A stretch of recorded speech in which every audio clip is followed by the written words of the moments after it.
As remakes go, 2019's Medieval wasn't bad. Wasn't perfect, but neither was the original, and more than because the graphics aren't lush. I understand wanting to preserve games in accessible ways, but whenever I hear people argue remakes are required because a game's become dated, it sets off all my question marks, like ... I don't go back to old media because I want to experience what's possible now. I go back to see what was possible then, to connect with how people expressed themselves in the context of their time. And hey, sometimes you find yourself incredibly impressed and more understanding of how we got where we are today. This is why I never understood why Spyro and Crash were often generalized as dated PS1 games. Compared to other titles at the time, they were nuts, pushing the power of the original PlayStation and showcasing the values that helped establish two of gaming's biggest developers, and I'd want future generations to experience that if possible. Crash and Spyro feel like finished statements that have stood the test of time on their own terms. I wouldn't change a thing. Medieval though... Yeah, I might actually. I mean, I still think it's valuable as is. Every game is valuable in its original state, and Medieval, for all its frustrations, proves itself, in spite of that, as a cult classic. There were a couple titles transitioning from 2D to 3D that knew they couldn't offer the full graphical experience outside of cutscenes, focusing on other artistic skills to get our attention. So, in lieu of all that graphical power, this thing has bags of atmosphere. The gritty, low-poly look helped by the color and design choices laid out by conceptual artists like Jason Wilson. You'd expect nothing less from these kings. It wasn't straightforward either, gameplay switching between slashing and jumping and puzzling in a way that makes every level feel like its own challenge, often with unique obstacles that require different approaches, stumbling onto hidden adventures that await in the dark. It's very video games. Like yeah, I can try to body my way through and struggle, or I can pay attention to the scrolls that help me find the witch with the gem so I can get the suit, or open the door that gets me to the hidden chalice so I can get the weapon and finally make it to the end of the game. The kind of playground gossip leading to big rewards we used to love in these things. Best embodied by Rex in Toy Story 2. It didn't have the money of the big boys to throw at those cinematics. There's a reason this early one with loads of deleted content is still in here, but they went to the effort of making Gallowmere feel investable however they could, with plenty of optional detail that doesn't get in the way of the adventure. The history of Gallomere's heroes, the villains' experiments and secret diaries, the mystery of who was summoned to pull this village into the sea. I know who. Fish people. You connect to this and what it's trying to tell you more than like the Net Rosy RPG game. Yeah, I knew I'd get that in a video somehow. But I think what makes it most appealing is its leading man, Dan. Sir Daniel Fortescue. Low-key one of Britain's best exports, better than some of the ones you picked. Based largely on the original Blackadder, Sir Dan is as British as it gets. A foppish, cowardly knight of the Middle Ages, who dies in a realistically rubbish way, gets all the credit, and who now, ironically, is the only one brought back from the dead to stop the people he failed to defeat to begin with. He's way out of his depth. A cartoon drawing of a man who can't even speak properly anymore. Confronted with a nightmarish world worse than anything he faced in life, forced to become the hero people think he is, and I believe it does a sterling job of catching that personality in the gameplay. The hurried actions and hilarious movements have Dan start as a cack-handed idiot in a very haphazard hack and slash, but the more you stand and fight, the more powerful you get, which makes the fact that the game gets easier as you go for 100% feel appropriate to the journey. However, unlike Crash and Spyro, I don't think it excuses some of its more grating flaws, simple unintended mistakes leading to huge setbacks, sometimes just because you look at it funny. Love it though I do, I'm more tempted to see that game improved on, and the PS4 remake offers a decent alternative. Fate has given it a second chance. I find myself not wanting to dissect it as much as the other remakes because I think a lot of its improvements are pretty evident. More precise movement without any oversteering to your death, streamlined save systems, harder or more engaging changes to the boss fights, except maybe the captain, a fistful of personal changes for ease of access, a new over-the-shoulder view that finally lets you get more intimate with the space, and, nice surprise, a fairly competent art direction that comes close to the feel of the original. I don't think this looks all that expensive. Some of the assets are iffy and it chugs a bit. I'll probably always prefer the original's hard-bitten polygonal shadows and colour palettes, heathen traditionalist that I am. But there's a level of quality control here I didn't expect, especially when it comes to the art direction. They decided not to mess too much with the look of the original, but even then it feels like they paid attention to the balance of stylized spookiness, the designs, colours and textures walking the original's line between comedy and horror, not shying away from letting it have that darker edge, or even some genuinely clever visual touches. Heck, in some cases, I think they define the look of the series better than the first. I don't think I want to see the gargoyles look any less intense than this ever again. I'm less sure about some stuff, like I'm not certain they got that this was actually a medieval headpiece, and some moments have lost their original intention.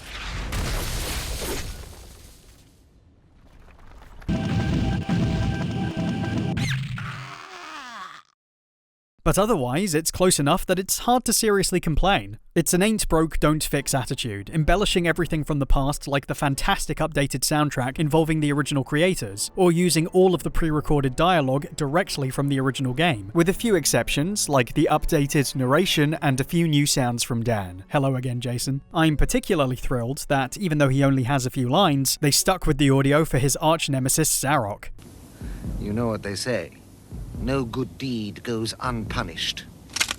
Paul Darrow, most famous to Brits of a certain age for playing Kerr Avon on Blake 7, was as much a fan as he was an actor, loved sci-fi and fantasy, and got very involved in all the projects he worked on, to the point of essentially making his own fanfiction. That transposed to the voices he offered to the game, and specifically his love of playing Zarok, was the reason Jason even went to the trouble of writing character biographies, able to return Darrow's enthusiasm for the project, which massively impacted on the feel of the game. Sadly, and shockingly, he lost his lower legs to an aneurysm in 2014, and while he continued to go to conventions and act where possible, he passed away not long before the game's release. So, with all that in mind, I'm very pleased they made the decision not to touch his take, able to perform the part from beyond the grave.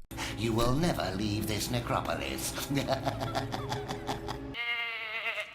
Oh, not right now. If that wasn't good enough, a brand new quest added to the end of the game allows you to eventually unlock the ability to play the original. A big win for games preservation. Hey, maybe something we can use as an unlockable hard mode. We'll let that be the excuse from now on. There's nothing but good intentions here. Intentions I think should be recognised, but there are also reasons I can't get massively fired up about it, and why this video exists 2 whole years after its release. Other Ocean's efforts are appreciated, but I don't think the fact this is a remake did them any favours, especially for a series that really needs to move past its first game. Because even when it does, it doesn't. This is far from Dan's first remake rodeo. The PSP had a couple of PS1 remakes released to show off what it was capable of, in an era where handhelds were still largely 2D, well, largely, and Medieval Resurrection was one such remake. Well, reimagining might be the better word, because Resurrection, if you've played the original, is a bizarre experience. Well, he's back.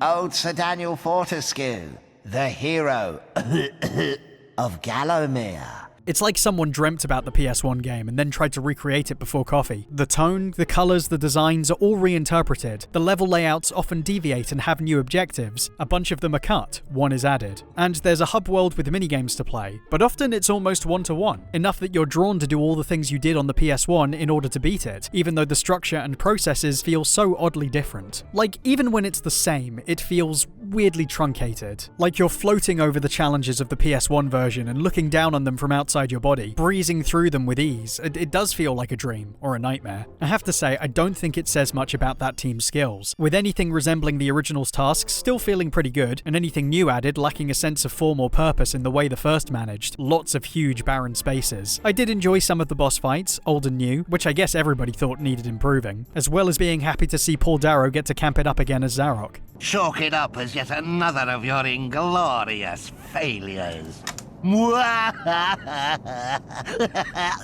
But otherwise I felt kinda, is it weird to say nauseous? It's a little trashy. Resurrection is, I think, tonally confused. Maybe part of being a British comedy game in 2005. We weren't in the best of shape then. Or now, I guess. The original was influenced by Nightmare Before Christmas, and this pushes much closer to that, with Burton-esque textures and a heavily stylized look I'm usually happy to see. But it's a caricature I don't think suits Medieval's sense of humour, an Americanized style, that in this context comes off as unappealing and obnoxious. You seek a mysterious lady to advise you on color therapy for the monovisual and teach you the meaning of leathery love. Possibly not helped by the fact it's massively overwritten, endless reams of so-so sketch comedy dialogue that made both the cutscenes and journals totally insufferable. And speaking as the king of overwriting, that's really saying something. Word salad? Yummy, yummy. Medieval was always funny, quite cheeky in its sense of humour and a little louche for the kiddies, but that was tempered by a harder style, more appropriately hammer horror than Burton, emphasising that historical British constant of being able to laugh in dire situations. Dan was a simplified, stylized character because that made him stand out from the threat. It juxtaposed this silly cartoon fool against a world that was partly doomed by his failure, his further mistakes leading to serious situations that made you go, oh bugger. The impression was that fate was judging Dan, not best pleased he'd gotten away with this return, but also not going out of its way to stop him. It's whatever, really. Alright, Dan, man. How you doing? For all their eccentricities, the characters are truthful about themselves and comfortable in this dangerous environment. Or dead. You, Sir Dan, are none of these. And it's that mix, the heaviness of the style with only English pessimism to offer towards your tomfoolery, that adds the pressure on you to take charge pretty damn fast and finish the game, which works brilliantly. The scarier it gets, the funnier it becomes. You have angered the gods, Sir Daniel! Lol, Lamau. So, when everything's a cartoon, when everyone's loud enough to completely flatten the comedy, we lose that pressure, we lose the intense feel of that world and Dan's place in it, and for all its best efforts, we even lose some of its Britishness, even if I'll always love you, Tom Baker. Cemetery Hill.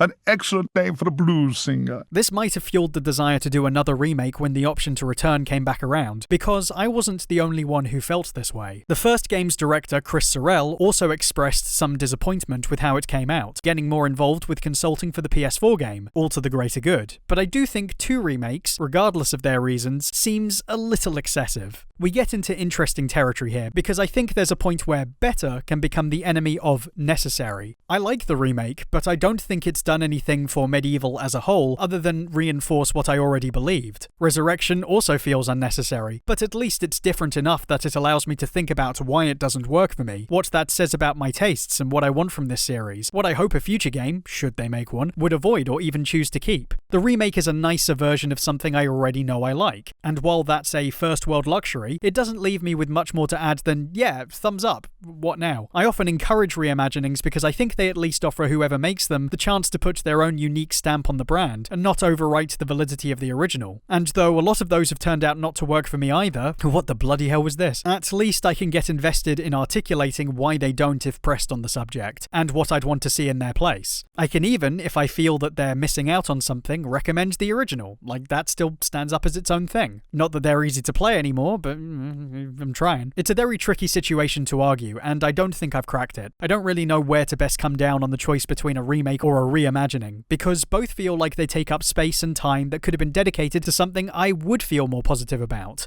A proper sequel. And which, after 20 years and 4 games, Medieval only has 1 of. I sure structured this video well, didn't I? Or was that the point? I mentioned Blackadder earlier, a famous British sitcom starting in the medieval age about a bumbling idiot prince, later seasons switching focus to his more competent descendants in different periods of English history, always reinterpreting the characters through those times, but also always maintaining a mix of historical comedy, gruesomeness, and smut. I've done 2 bottles. As a huge influence on Medieval, it's no surprise then that when they did make a sequel at the start of the millennium, they chose to resurrect Dan at a later period, waking up in Victorian London. I think the premise is really exciting, maybe more than the original, and as a native Londoner, it ticks all my boxes. Lots of clever ideas that make the most of the period and location, some not far from my neck of the woods. I could walk home from here. It's way more fun to control, it's more impressive in its look and size, easing up on the platforming, which is definitely a plus. You fight sailors controlled by Cthulhus, you desecrate Brunel's tomb to get a beard, you build a Frankenstein on the underground and this prompt shows up. Dan putting his head on a severed hand to scuttle around is a stroke of genius, and quite a lot of the new characters feel right at home with the series, although one might be in dire need of an exorcist. So find yourself a weapon and get ready for a scrap. Core blimey, governor.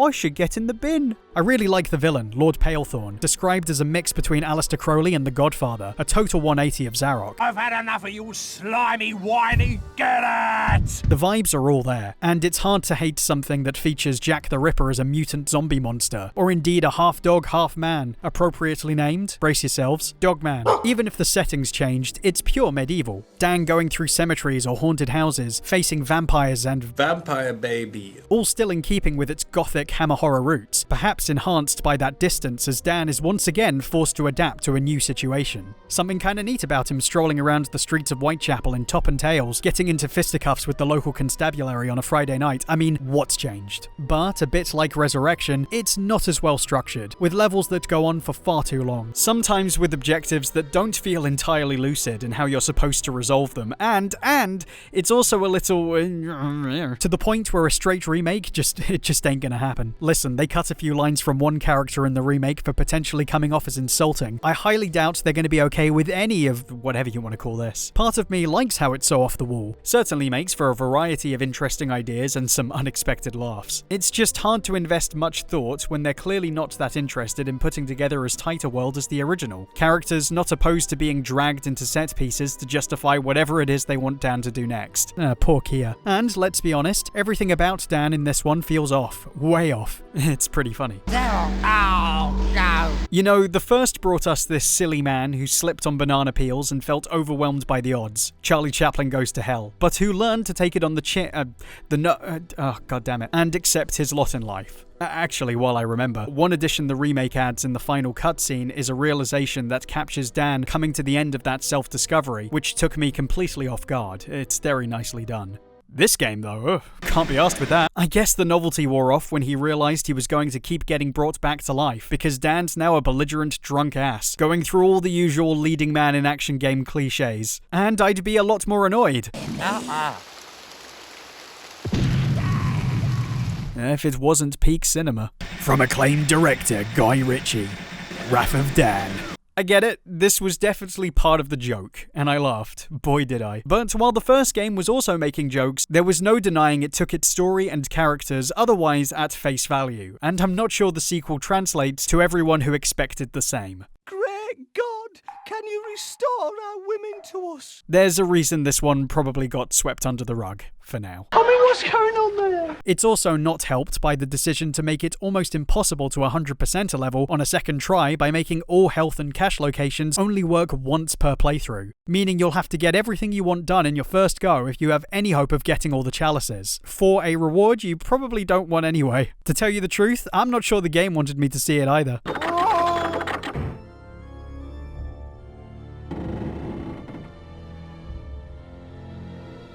That's scary. I don't think 2 quite caught what was great about the first, and it's worth mentioning it was by a slightly different team, with Sorrell and Wilson either consulting or providing art for the project. Sorrell felt it was a good time period to explore, but had the same reservations about a lot of its issues, and felt any future installments should go back to its namesake's time period. He had plans for a game called Fate's Arrow doing exactly that. Plans where Kia turned out to be an evil sorceress playing Dan for a fool, and where he had a genie friend called Al-Zalam who even ended up in Resurrection, and on that basis, he turns this land bad quicker than tub of yak's cheese next to warm radiator. Chris, what you playing at? But this is outrageous! Yeah, I know, that's not his fault. That's just how Resurrection is. But with all due respect, I'm not with Chris on this one. Although he seems like a cool guy. Hi, I'm Chris Sorrell. Oh, balls, I've been saying it wrong the whole time.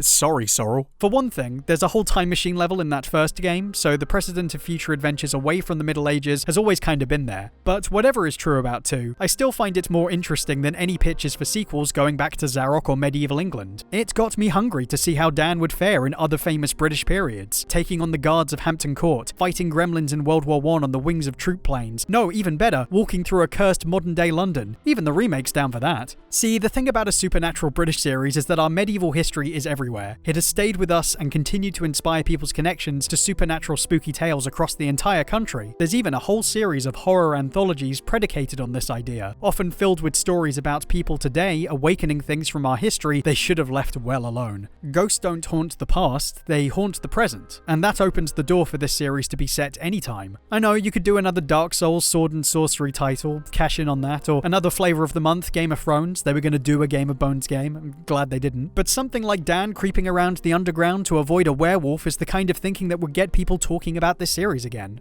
I don't think franchises have to go on forever. Many of my favorites feel very complete where their original creators left them, but Medieval has been rife with a lack of imagination that stifled a character who has so much more to offer, proven any time they put him somewhere new.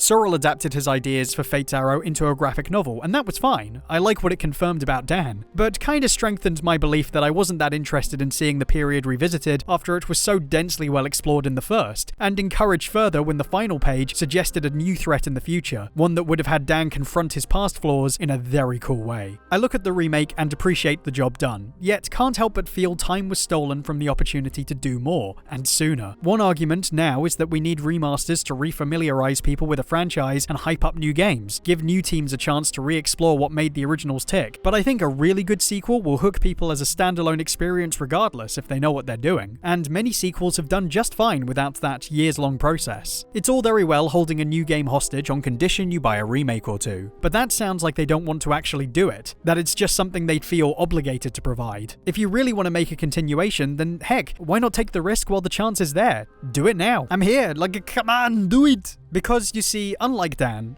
you don't get infinite opportunities in this life. You get a couple shots maybe to bring something back at a certain age, and every moment you spend on a remaster or remake is time we could have spent doing something new that moves the conversation forward while we're all still breathing. I do understand the games preservation argument when it comes to taking what we can get. It sucks that the industry has deliberately made it difficult to play old games as originally intended, either because they know they can charge premium prices to access them, or because they want to charge you for glossier versions regardless of whether or not they best represent what the people before you got to experience. I promise you, playing the new Klonoa is not a replacement for the original. Same for the other remake. What's with these double makes? There are exceptions other than just Medieval, making changes I think improve on the experience while also including the originals as they've always been, but they seem to be few and far between. I also worry, and I don't know if anybody else has picked up on this, that remakes eat up a lot of interest in a franchise continuing and prove counterintuitive. The Insane trilogy was one of the most highly anticipated remakes out there, and even though I didn't think it was very good, it was perfectly engineered to release as the critical hype for that series had reached maximum overdrive, aka when the under 25 still used Facebook. When Crash 4 came out, I got the feeling the response was muted, compared to the excitement it might have driven were it the first time Crash was back. That's a shame, because the game is genuinely the best Crash sequel in 20 years, to the point where I'm satisfied if we don't see another announcement. Don't hold me to that. There are people out there attempting to recapture Medieval's magic, you know, like how they used to make new games, but they don't have the same creative balance, and in this particular case, their supposed tricky-dicky lead is simply another gravelly badass missing the charm of someone like Dan, though the idea that one person could make this on their own is very, very impressive. We've come incredibly far. The Medieval remake is a worthy game, but if I was given the choice of what to spend years of my life anticipating or even getting to work on, it would be a sequel, if we have to do it at all. I won't say I have some great point about remakes or that I'm setting rules to follow. All I can offer are thoughts and feelings based on what I have in front of me, and without a true modern sequel, it's difficult for me to land on any strong revelation about what would be best for Dan, or who, if anyone, could deliver it. And I mean, you know, I've seen sequels go wrong before. I see talent in that remake, but I don't see the full extent of those talents. I can't tell you if they would make an amazing sequel without that blueprint, but I would have liked them, while the opportunity was there, to have at least been able to try. From what I can tell, neither remake has set the world alight and got people clamoring for this to continue. The legacy of Medieval currently a series of false dawns that always fade back to the worst night in Galamir's history. And while searching through that night, revisiting the ghosts of the past, we see the ghosts of what might have been. What, no matter what happens next, can never be again. That, perhaps, may be the scariest thought of all.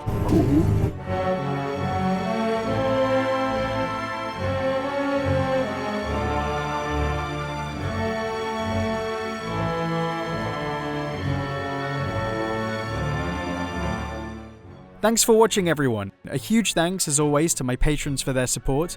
This is something of a surprise reveal even for them, so I hope you were okay with me hitting the emergency Halloween button on a video I've wanted to do for quite some time. Do check out my other stuff and consider supporting if you'd like to help fund my many future plans, which I'll be back to deliver on in the not-so-distant future. Take care, and happy Halloween! Ablair, I'm a vampire now. Or a vampire baby.